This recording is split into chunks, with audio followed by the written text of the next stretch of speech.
In this lesson, we're going to talk about more advanced techniques for manipulating objects in the level editor. Alright, so we've talked about how to use the move, rotate, and scale tools on a basic level, as well as using their snap options.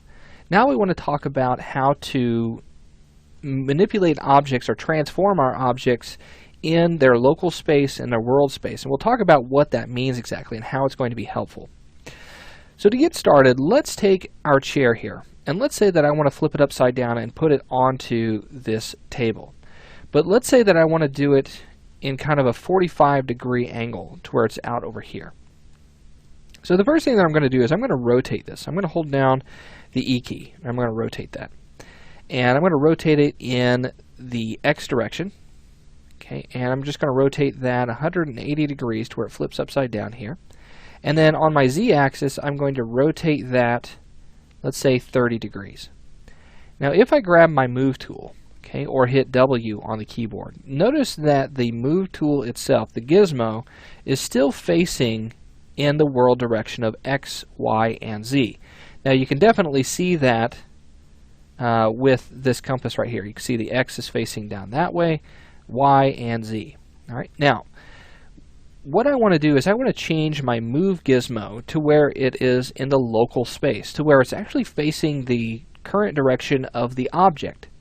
Now we can do this by clicking on this little toggle right here. Notice that it has a world icon, letting us know that this Move tool is currently in the world space.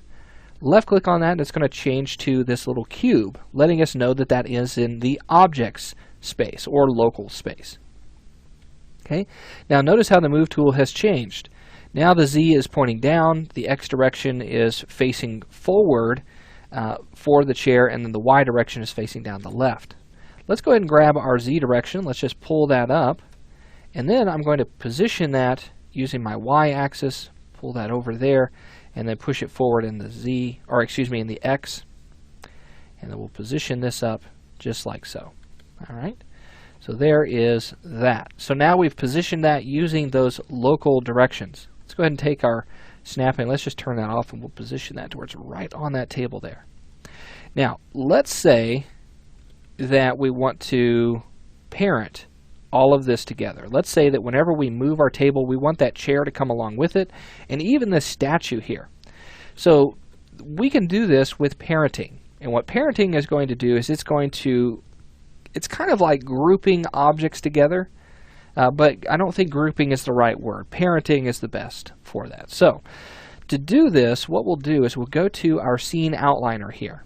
Okay, simply left click on the triangle there and you can see that that is the scene outliner. I'm going to right click and hide that tab again. And I'm going to select my chair and also select my statue that is on the table. Now let's hold down Control, left click on that statue, and you'll see that both of those are now selected. I'm also going to grab this little dividing line right here and drag that down so I can see all of my objects that are in the scene. And then I'm going to take those objects just by left clicking and dragging those, and I'm going to drop that right on the table object.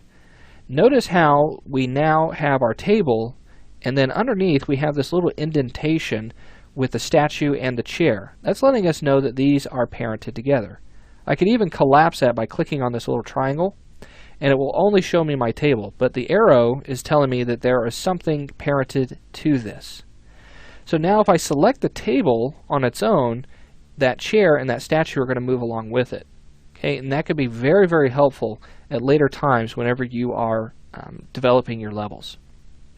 Now, if at any time we want to position, let's say, the statue a little bit differently, we can select that statue and we can rotate it and move it any way that we want. So I'm going to go ahead and rotate it along the X, okay, and I'm going to knock it down basically. And then I'm going to grab my Move tool and I'm going to position that to where it's sitting on right on top of that table, just like so. And let's rotate it. Let's turn off that angle snap, and we'll rotate that to where it fits right on top of the table, just like so. Alright, so now I've moved that around, but does that change the fact that it's parented? Well, let's select our table and move it, and you'll see that that does not affect it.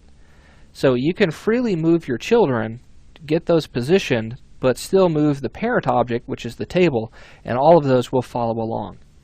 Now, if any time that you want to remove those children from the parented object, you can simply do that by left-clicking and dragging the statue and positioning it somewhere else on the scene here. So as you can see, our statue has been dropped in between. Now, this can be a little tricky sometimes, because if you left-click and drag that, and you can see here it's saying attach to statue, attach to floor, you'll see that it's trying to position that. Now, if I left-click and drag that, notice that if I drop it somewhere like an empty space here, it's going to try and drop that somewhere else. So let's go ahead and position it like right in between somewhere. And that, see how that's parented to the player start? And there I put it in between, and it's no longer parented to that object. Okay, so sometimes that can be a little bit difficult. Now, an even easier way of doing that would be simply to expand out the table here, select your chair, and then right-click on it, and simply hit Detach. Now, doing so, it's going to detach that, and it's no longer parented. If we move our table, you'll see that both of those objects are no longer coming along with that. Go ahead and hit Control-Z to undo that movement, so that way it's positioned back there. You could also go to Edit and then undo right there. All right. So now that we've talked about using the coordinate space, parenting actors together, parenting and unparenting, the many ways that we can do that, let's go ahead and talk about working with BSP geometry. Now, we've talked about placing it, but now I want to show you how we can create things like little rooms and different shapes by mixing additive BSP geometry with subtractive BSP geometry. And we'll get started with that next.